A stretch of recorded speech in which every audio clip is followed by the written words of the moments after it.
Vamos abrir a palavra de Deus para compartilharmos do que Deus tem a nos dizer. Na segunda carta de Paulo a Timóteo, lá no capítulo 1, vamos ler do versículo 2 ao 12.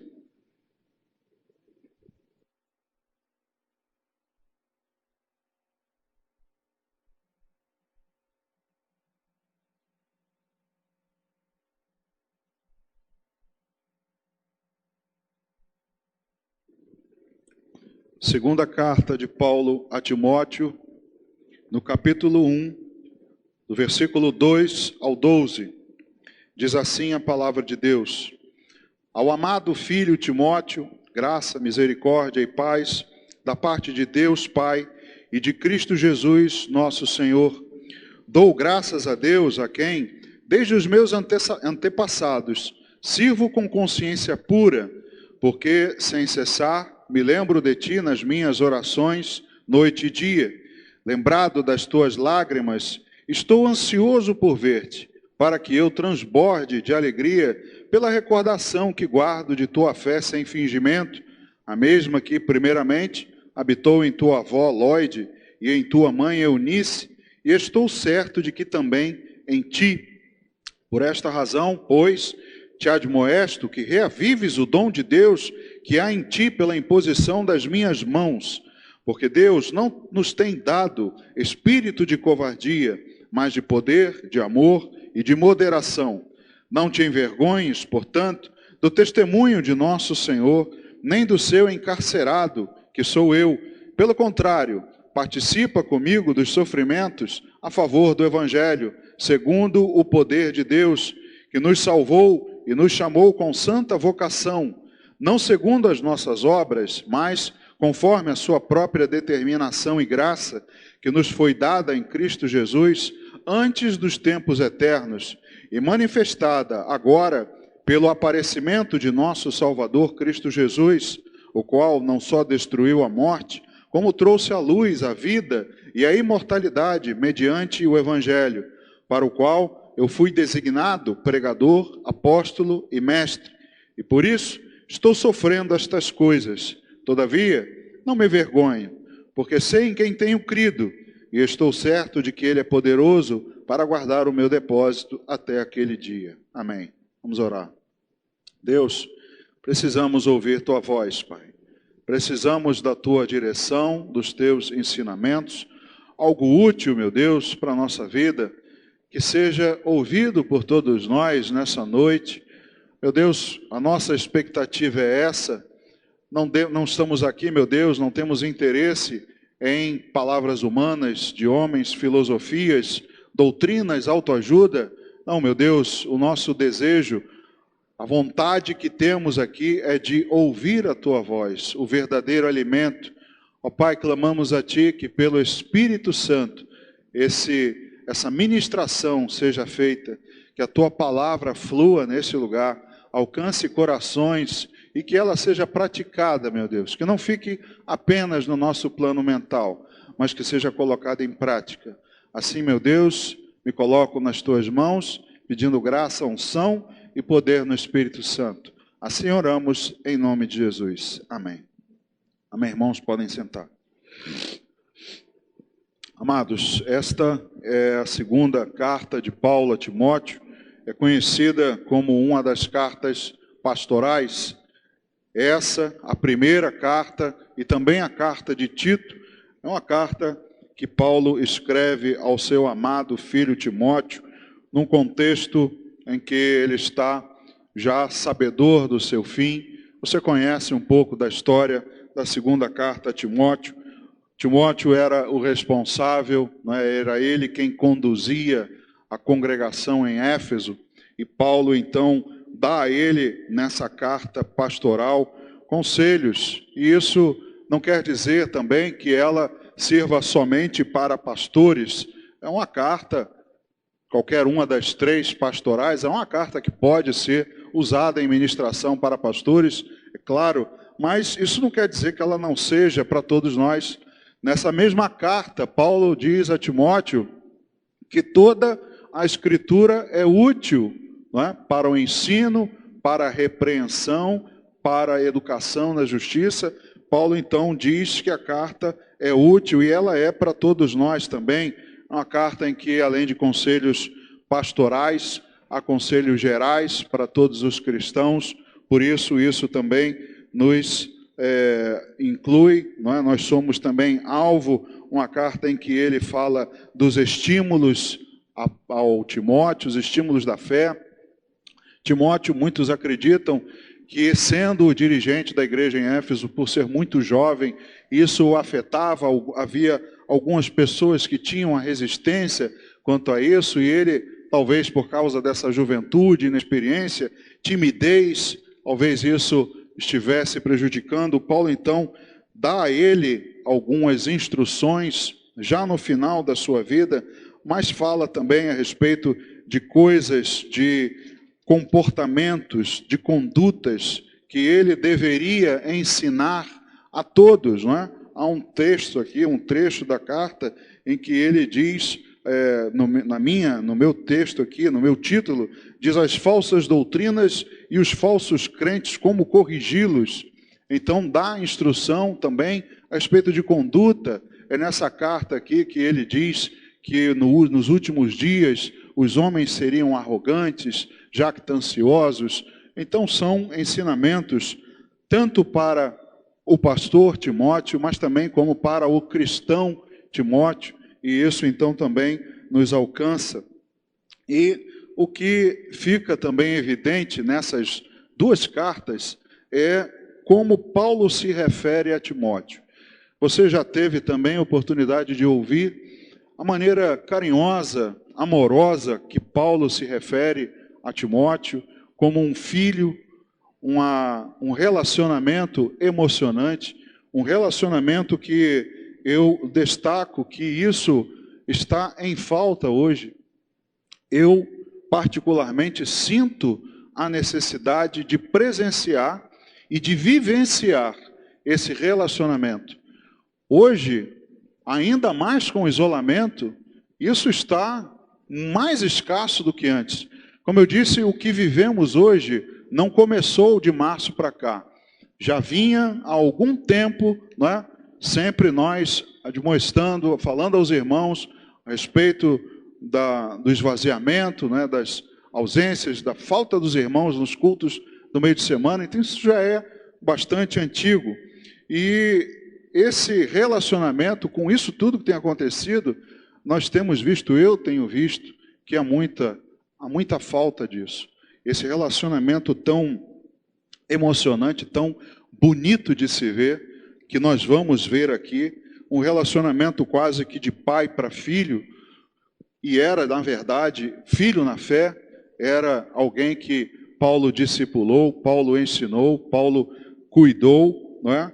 E esse relacionamento, ele deixa escapar as qualidades que ele, Paulo, via em Timóteo, e isso também é algo que eu sinto muita falta, ver nos irmãos, ver nas pessoas essas qualidades e poder atestá-las, poder dizer, testemunhá-las.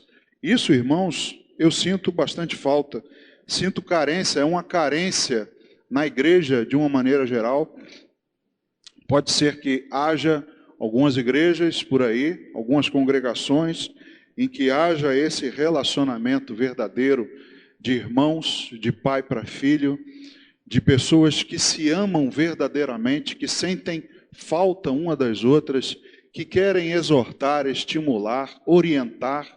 Eu acredito que pode haver nas igrejas, mas está escasso, cada dia mais em falta, um relacionamento que eu sinto bastante falta, e ao ver esse texto que nós vamos acompanhar, vamos esmiuçar, os ensinamentos que tem para nós vamos ver essas coisas, esse trato de Paulo com Timóteo, e como isso hoje também nos afeta, nos faz falta. Então, esse texto nos ensina bastante a respeito de relacionamento, nosso relacionamento uns com os outros, e da nossa conduta, também a nossa conduta como cristãos. O primeiro que eu destaco aqui nesse texto que nós vemos, está logo no versículo 3, que Paulo diz assim: Dou graças a Deus, a quem, desde os meus antepassados, sirvo com consciência pura, porque, sem cessar, me lembro de ti nas minhas orações, noite e dia. Veja só que coisa curiosa. Paulo expõe já algo aqui importantíssimo, que nós inclusive ouvimos há um domingo, esse eu não estava, mas acredito que foi domingo retrasado, sobre Urias, em que o pastor falou da consciência de Urias. Alguém que tinha até o direito de entrar em sua casa e estar com a sua mulher, mas ele tinha uma consciência que o acusava de estar ali enquanto seus companheiros estavam na batalha, dormindo em tendas. E Paulo diz aqui a respeito de uma consciência pura, algo que ele já havia dito a Timóteo na primeira carta. Vamos ver a primeira carta um pouquinho antes, também no primeiro capítulo, no versículo 5, e depois no 18 e 19. Olha só a primeira carta a Timóteo, no capítulo 1, verso 5. Ora, o intuito da presente admoestação visa ao amor que procede de coração puro e de consciência boa e de fé sem hipocrisia. É o que ele diz a Paulo, a Timóteo, na primeira carta. E nos versículos 18 e 19. Este é o dever de que te encarrego, ó filho Timóteo, segundo as profecias de que antecipadamente foste objeto. Combate firmado nelas o bom combate, mantendo fé e boa consciência, porquanto alguns, tendo rejeitado a boa consciência, vieram a naufragar na fé.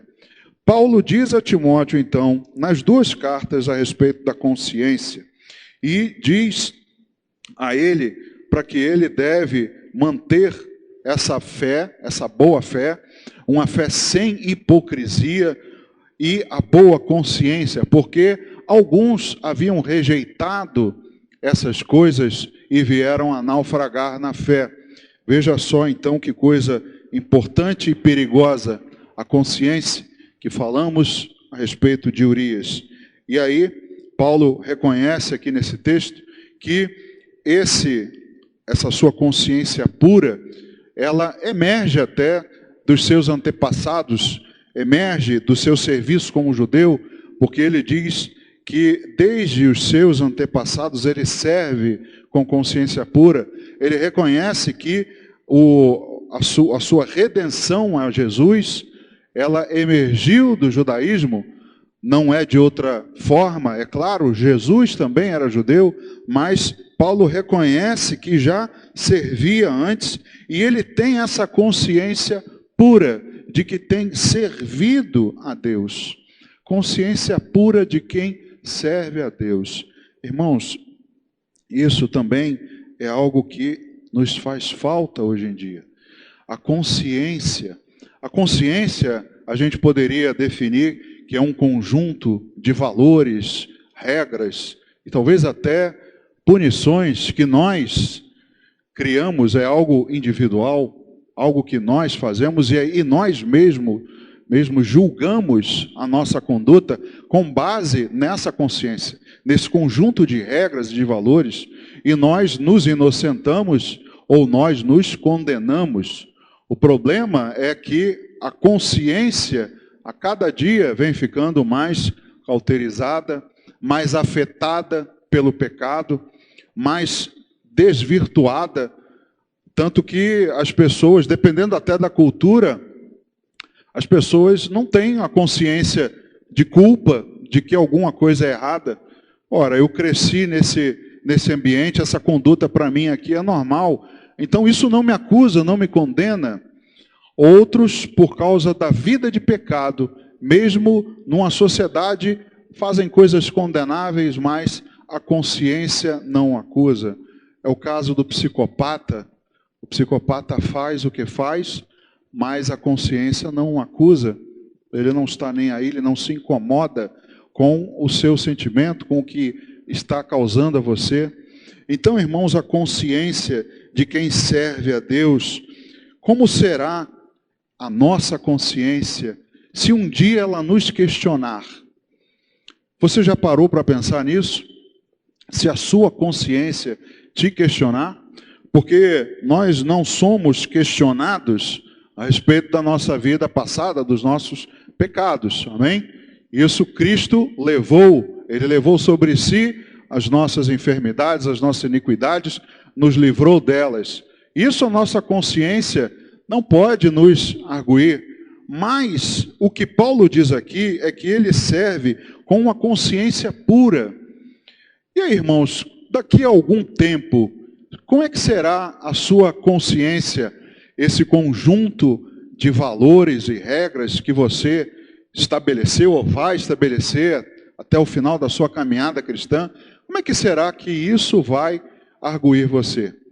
Será que você pode chegar ao ponto de dizer, olha, a minha consciência, com relação ao meu serviço a Deus, eu tenho consciência pura, tranquila, eu não tenho nada que me acuse, eu não tenho nada que me diga assim, poxa, eu deveria ter servido mais, eu deveria ter sido mais puro, eu não tenho paz comigo, porque eu poderia ter servido a Deus com mais dedicação, com mais integridade.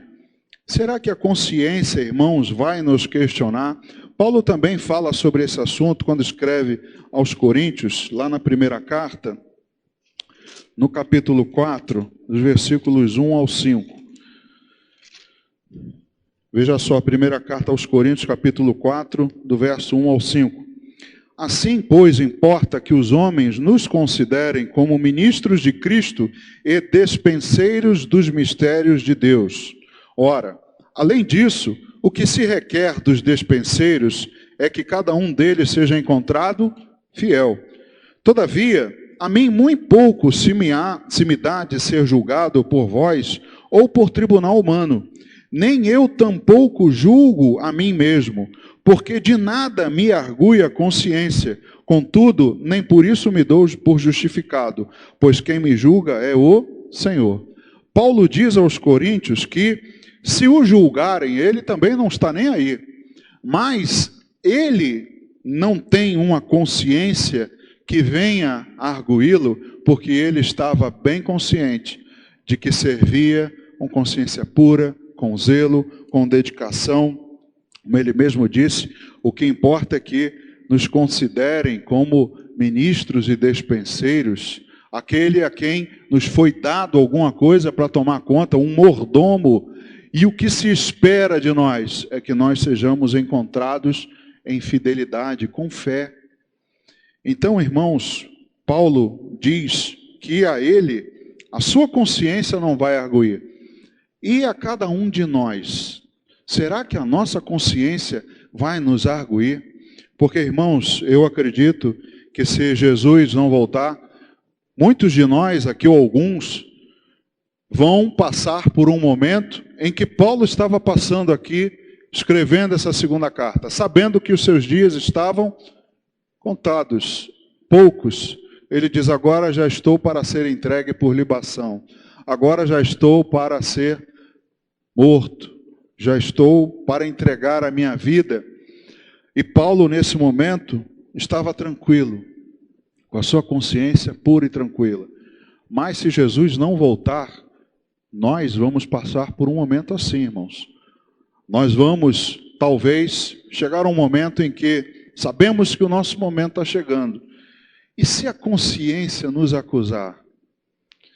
Irmãos, é algo que nós precisamos pensar nisso hoje. Porque se esse dia chegar, quanto dela refletirá a verdade de Deus? Como eu disse, a nossa consciência, ela pode estar afetada. Se a nossa consciência não estiver bastante influenciada pela palavra de Deus, pelo julgamento de Deus, pelo Espírito Santo, a minha consciência não vai me acusar. Mas, como é o desejo de cada um de nós, de sermos edificados a cada dia, crescermos, não é, na estatura da fé, nós teremos então uma consciência a cada dia mais pautada nas verdades de Deus. E aí, quanto ela refletirá a verdade de Deus? Será que ela vai nos acusar? Será que ela vai nos lembrar desses momentos? Será que nós vamos ficar com aquele peso na consciência? Oh, meu Deus, eu agora estou com peso, porque eu poderia, me arrependi, eu poderia ter feito mais, poderia ter servido com mais pureza, poderia ter me dedicado mais. Alguns nesse momento, irmãos, até vão às lágrimas, pedindo a Deus um pouco mais de tempo, como foi o rei Ezequias, né? Senhor, eu tenho te servido com integridade, me dá mais alguns dias. Muitos anseiam por mais esses dias e aí dizem, eu vou te servir, meu Deus, com mais fervor. Mas às vezes eles não desfrutam desses dias a mais. E aí a consciência, irmãos, a consciência pura de Paulo, é isso que também nos ensina, fala o nosso coração hoje. Chegar a um ponto em que não temos do que nos envergonhar, deveria ser a meta de todos nós. Paulo diz nessa mesma carta, combati o bom combate, completei a carreira, guardei a fé. Agora já está para mim reservada a coroa. Paulo tinha uma consciência tão tranquila do seu combate firmado, né, da sua luta, do seu trabalho desempenhado, que ele tinha certeza, a minha coroa está guardada.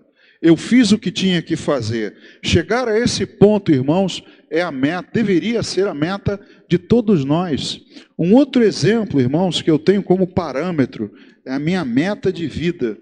É primeiro livro de Samuel, capítulo 12, do versículo 1 ao 5. Olha só que maravilha poder chegar a um tempo na sua vida e dizer essas palavras. Então disse Samuel a todo Israel, eis que ouvi a vossa voz, em tudo quanto me dissestes e constituí sobre vós um rei. Agora, pois, eis que tendes o rei à vossa frente, já envelheci, estou cheio de cães, e meus filhos estão convosco. O meu procedimento esteve diante de vós, desde a minha mocidade até o dia de hoje.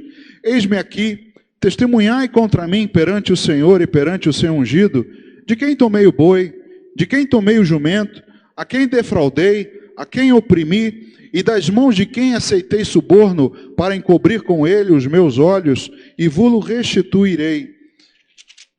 Então responderam, em nada nos defraudaste, nem nos oprimiste, nem tomaste alguma das coisas das mãos de ninguém.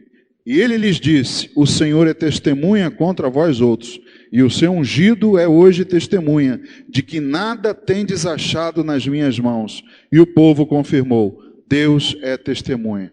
Veja que coisa maravilhosa, Samuel chegar ali naquele ponto e dizer para todo mundo, sem ter medo, com a consciência pura e tranquila, me digam agora, me acusem, a quem eu defraudei, a quem eu fiz, a quem eu menti, a quem eu ofendi, me diga que eu vou restituir. E ninguém tem nada para dizer. Todo mundo diz, Deus é testemunha de que nada temos contra ti. Irmãos, essa é a minha meta de vida. Minha meta ministerial. E de vida também, né? Diga-se de passagem.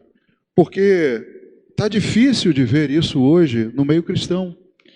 Está difícil de ter pessoas que tenham essa coragem e essa cara e dizer para a congregação, alguém tem alguma coisa contra mim? Eu ofendi alguém nesses anos, eu defraudei, eu roubei, eu ofendi, eu fiz isso, fiz aquilo. E como é bom, como deve ser bom naquele momento, todo mundo dizer, não, a sua conduta foi ilibada. Pode ir com a consciência pura e tranquila. Irmãos, isso não tem preço, como diz o comercial do cartão de crédito. Mas, se chegar até o fim da carreira já está difícil, o que dirá chegar assim, né? Muitos não estão nem chegando ao fim da carreira. E se chegam aí mais sujos do que pau de galinheiro. Aqueles que não têm nem coragem de levantar a cabeça e olhar para alguém na congregação, ou até mudam de congregação, vão para outra, vão pulando de galho em galho. Se chegar alguém conhecido, atravessa a rua para a pessoa não ver. Irmãos, o bom é ter consciência pura, consciência tranquila de que você não deve nada a ninguém e de que você serviu a Deus com inteireza de coração. Isso é um exemplo para nós. O segundo é a sinceridade que Paulo via em Timóteo. Isso é que eu sinto falta, irmãos. Na segunda carta de Paulo a Timóteo, no texto que nós lemos, no versículo 4 e 5, ele diz assim: lembrado das tuas lágrimas, estou ansioso por ver-te, para que eu transborde de alegria, pela recordação que guardo da tua fé sem fingimento, a mesma que primeiramente habitou em tua avó Lóide e em tua mãe Eunice, e estou certo de que também em ti. Amados, veja que coisa tremenda. Paulo viu em Timóteo uma fé verdadeira. Como ele fez isso? Não sei. Se você me perguntar, pastor, você consegue ver minha fé? Minha fé eu não sei. Você pode afirmar para mim, bater pé junto, mas eu não sei. Eu não consigo ver. Mas Paulo viu em Timóteo, ele atestou, dizendo que, olha, eu estou com saudades, lembrado das tuas lágrimas, estou ansioso por ver você, para que eu transborde de alegria, pela recordação, ou seja, Paulo lembrava de Timóteo, da sua conduta, né, do seu testemunho, de uma verdadeira fé, e expressa em lágrimas. Veja aqui que ele está dizendo, lembrado das tuas lágrimas, estou ansioso por ver você. Irmãos, que coisa tremenda. Ter a certeza da fé de alguém e que essa pessoa não irá mudar é um desafio. Isso para mim é um desafio. Pensa agora e não diga, guarde para você, quantas pessoas você já viu e jurou que tinham uma fé verdadeira e se afastaram, voltaram, mudaram completamente, negaram a fé e hoje nem estão mais nos caminhos de Deus. E aí, irmãos, dá para arriscar? Dá para colocar a mão no fogo por alguém? Mas eu sinto falta disso. Eu sinto falta de ter alguém, né, de ver uma pessoa, um Timóteo que seja um cristão verdadeiro, alguém que você possa, ao ver essa pessoa, transbordar de alegria, lembrar de um irmão que vinha às lágrimas, que a sua fé era expressa em lágrimas. Irmão, eu hoje quase não vejo o irmão, quanto mais a lágrima do irmão, não é? Está difícil ver irmão, quanto mais a lágrima dele. Está difícil, irmãos, mas isso dá saudade. Isso eu sinto falta. E aí, irmãos, é um desafio. E se a fé de Timóteo era verdadeira, é porque já existia a fingida. Lembra o que ele disse lá na primeira carta? A sua fé sem hipocrisia. A fé de Timóteo era uma fé verdadeira. Era aquela pessoa em que você olhava, via aquele irmão e sentia uma alegria, dizer, esse é de Deus. Esse cara, só de vê-lo chegar, parece que muda o meu ambiente, parece que muda, né, o meu humor. Nossa, me contagia. Esse cara, ele é de Deus. Esse eu sinto falta. Transbordo de alegria só de vê-lo chegar. Me diz, irmão, há quanto tempo você não tem isso? Esse sentimento. Você já teve isso? É para a gente pensar nessas coisas. Há quanto tempo, não é? A gente não tem esse sentimento. Recordar a fé pura de um irmão verdadeiro. Transbordar de alegria quando você vê um irmão. Abraçar o irmão. Agora não pode abraçar, mas como eu disse antes, já tinha o problema. Quanto a gente sente falta disso, de ter um irmão verdadeiro, um irmão de fé, um irmão que você de fato pode considerá-lo como irmão, caminhando contigo em Cristo. Irmãos, isso está em falta. E Paulo se preocupa por uma chama quase apagada, porque ele diz aqui no versículo 6, por esta razão, ele diz lá atrás, né, que ele tem ânsia, né, desejo de vê-lo, pela recordação da fé dele sem fingimento, e aí diz no 6, por esta razão, pois, te admoesto que reavives o dom de Deus que há em ti pela imposição das minhas mãos. Esse reavives é como se fosse um reacender. É algo que está ali quase, ou está menos aceso do que antes. E ele quer que ele reacenda. Ele admoesta, exorta, aconselha. Então ele diz: Timóteo, pela imposição das minhas mãos, eu sei que há em ti um dom de Deus. É como a passagem que Jesus estava andando no meio da multidão, e ele disse assim: alguém me tocou, quem foi? Mestre, tanta gente te espreme aí, como é que a gente vai saber? Não, alguém me tocou diferente, porque de mim saiu virtude. Eu imagino que Paulo deve ter imposto as mãos sobre várias pessoas, mas em Timóteo ele deve ter sentido como Jesus, saiu virtude. Houve aqui, na imposição das minhas mãos, Deus concedeu um dom a esse homem. Eu tenho certeza disso. E ele diz a Timóteo: cara, reaviva o dom de Deus que há em você, porque eu tenho certeza que quando eu impus as minhas mãos, Deus te deu um dom.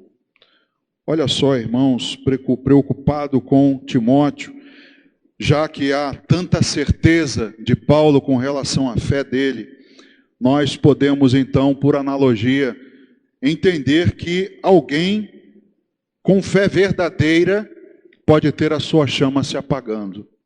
Era o caso talvez de Timóteo, talvez o seu problema, talvez a sua timidez, talvez a sua inexperiência, insegurança, talvez isso estivesse deixando ele meio que apagando.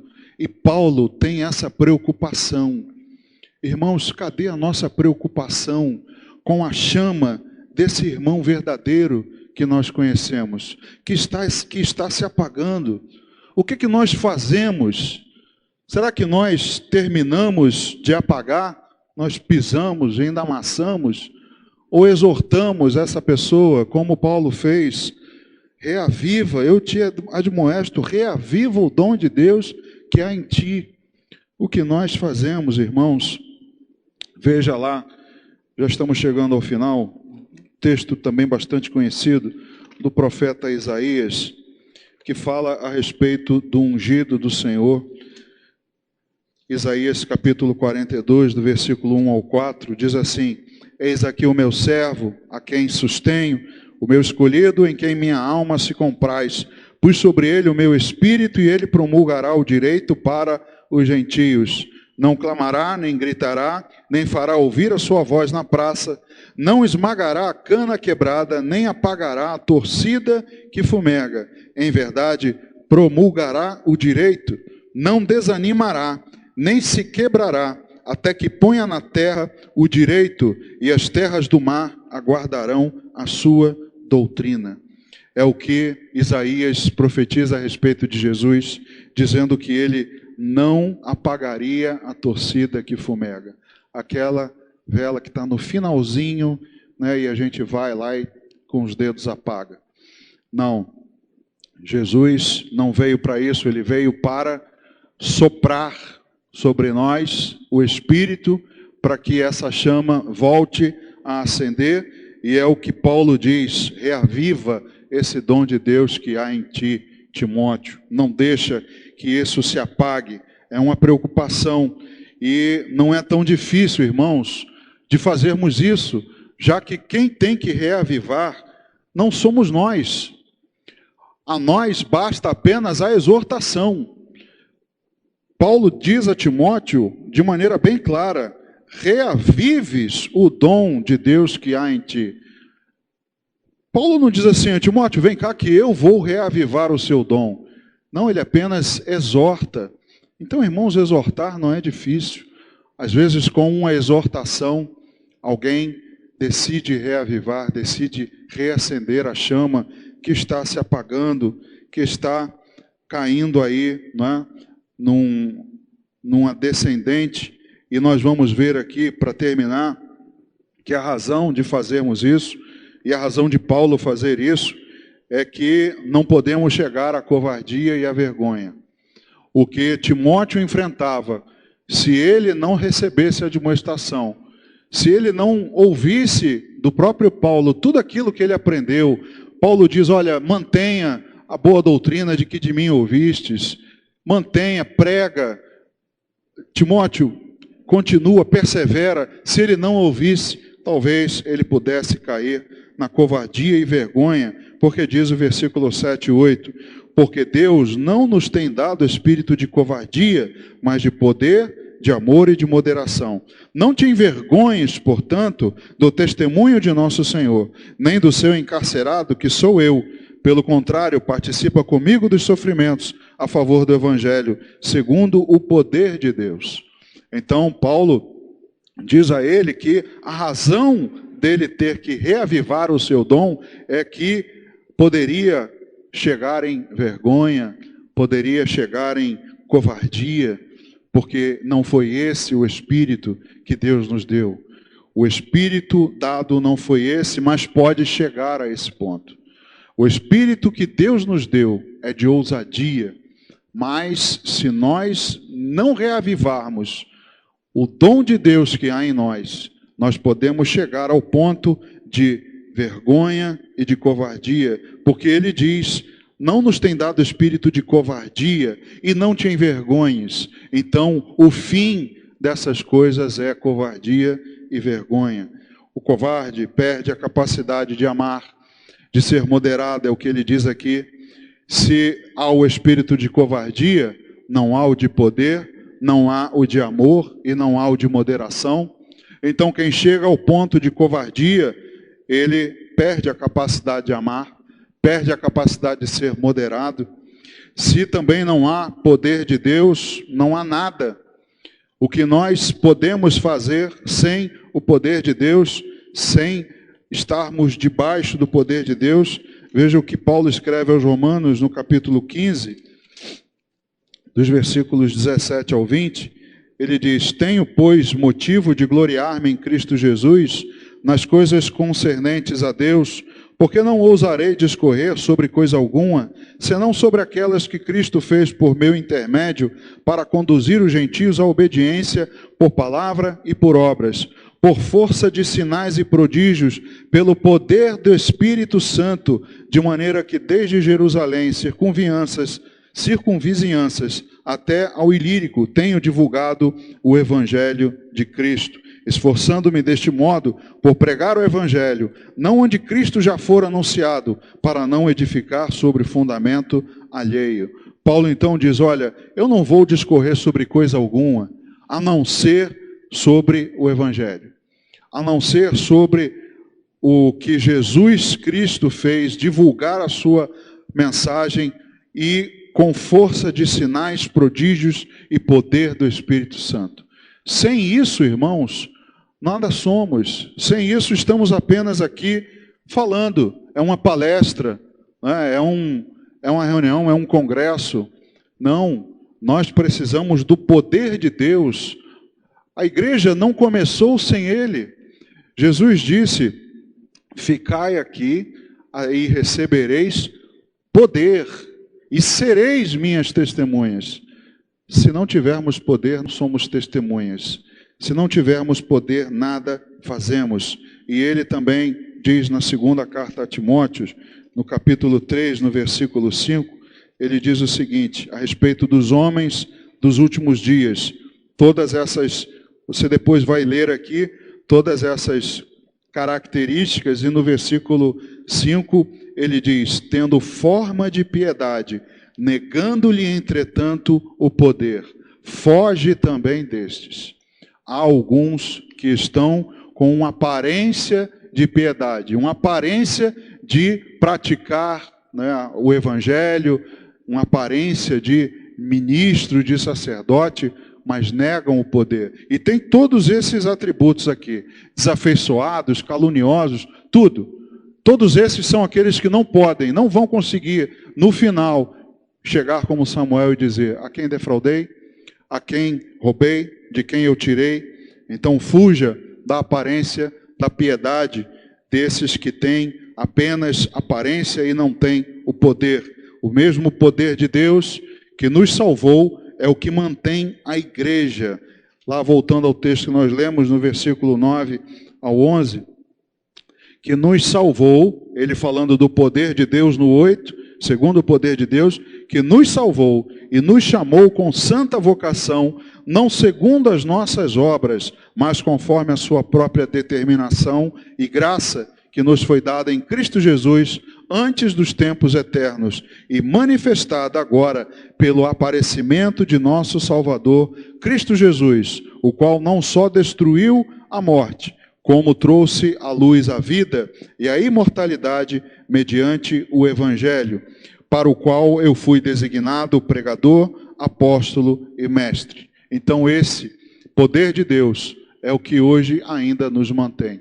É o que sustenta a igreja, é o que mantém a igreja de pé, é o que possibilita que pessoas que recebem dom de Deus possam ser evangelistas, possam pregar, as pessoas possam ser convencidas pelo Espírito Santo, para que a igreja continue debaixo desse poder crescendo. E Paulo foi abandonado por muitos, como ele mesmo vai dizer, mas não se envergonhou. Paulo foi, aqui escrito na carta, foi largado por muitos, mas ele diz, eu não tenho do que me envergonhar. A minha consciência está pura, eu não tenho do que me envergonhar, mas ele diz a Timóteo, persevera, Timóteo, mantém a sã doutrina, prega, quer seja oportuno, quer não, porque o que persevera é aquele que achará misericórdia. Os versículos 15 a 18, que nós não lemos, para encerrar, está assim, estás ciente de que todos os da Ásia me abandonaram, dentre eles cito Fígelo e Hermógenes. Conceda ao Senhor misericórdia à casa de Onesíforo, porque muitas vezes me deu ânimo e nunca se envergonhou das minhas algemas. Antes, tendo ele chegado a Roma, me procurou solicitamente até me encontrar. O Senhor lhe conceda, naquele dia, achar misericórdia da parte do Senhor. E tu sabes melhor do que eu quantos serviços me prestou ele em Éfeso. Irmãos, aquele que não se envergonha, é o que persevera, esse é o que achará misericórdia. É o caso aqui de Onesíforo, enquanto Fígelo e Hermógenes abandonaram. Talvez eles tenham chegado a esse ponto de covardia, de vergonha, e abandonaram. Quando a coisa apertou, ele ficou sozinho, mas aquele que persevera é o que achará misericórdia. Então veja, irmãos, Lucas pode vir. Então veja, irmãos, quantas coisas esse simples trecho da carta de Paulo a Timóteo nos fala. A respeito da conduta que nós devemos ter, que Paulo tem, que Timóteo tem, e do relacionamento que eles têm. Irmãos, essas são coisas que estão fazendo falta na igreja. Eu acredito que nosso relacionamento pode e deve mudar muito, deve melhorar muito. Você até pode conhecer alguém que está precisando reacender a chama. Exorte. Você sabia que exortar é um dom? Lá em Romanos 12, 8 diz, o que exorta, o faça-o com dedicação. Para exortar, irmãos, tem que ser dedicado. Não é aquele exortar, não é relaxadamente, com dedicação. E isso é um dom dado por Deus. E cuidado com a covardia e a vergonha, pois se já chegamos a esse ponto, são sinais de que já esfriamos. São sinais de que a chama já se apagou. Então, cuidado. Aprenda com o relacionamento, a convivência e a conduta de Paulo e Timóteo. Vamos ficar de pé, vamos orar. Vamos agradecer a Deus pela sua palavra, pela oportunidade de estarmos aqui hoje, para que Ele continue falando aos nossos corações, para que o nosso relacionamento mude, para que possamos encontrar os irmãos verdadeiros, os irmãos daqueles que contagiam, de fé contagiante. A fé contagia, irmãos. E nós precisamos, como irmãos, cativar isso. Precisamos buscar desenvolver essas coisas. Pai, assim te pedimos, meu Deus, que cada um de nós, o teu corpo de Cristo, reavive, meu Deus, o dom que há em nós. Nós cremos que recebemos de Ti dons, recebemos talentos, fomos capacitados no Espírito Santo para muitas coisas. Mas, ó Deus, muitos de nós não têm, ó Pai, com a diligência devida, como Paulo diz a Timóteo, não temos, ó Deus, mantido a chama acesa. Muitos, ó Deus, têm, por vários motivos, dificuldades, timidez. Ó Senhor, só Deus sabe, só o Senhor sabe, e os irmãos. Se há, meu Deus, alguém aqui nessa noite que está passando por isso, ou que conhece alguém assim, Pai, intervém. Meu Deus, que haja exortação para que essa pessoa reavive, reacenda a chama. Meu Deus, que a unção e o poder do Espírito Santo sejam presentes na vida desse irmão. Ó meu Deus, que ele possa, Senhor, reavivar o seu dom, que ele possa, meu Deus, voltar aos seus caminhos para ter a consciência pura, não ter do que se envergonhar. Ó meu Deus, trata com a sua igreja, porque nós estamos sentindo falta, meu Deus, de tantas coisas, de tanto amor, de tanta fé, de tanta dedicação. Ó Deus, tira a frieza do nosso meio, Pai. Reaquece, meu Deus, reaviva, que cada um possa reavivar, se aproximar do Senhor e ser novamente aceso pela sua chama. Assim nós oramos, Pai, te agradecendo, em nome de Jesus. Amém.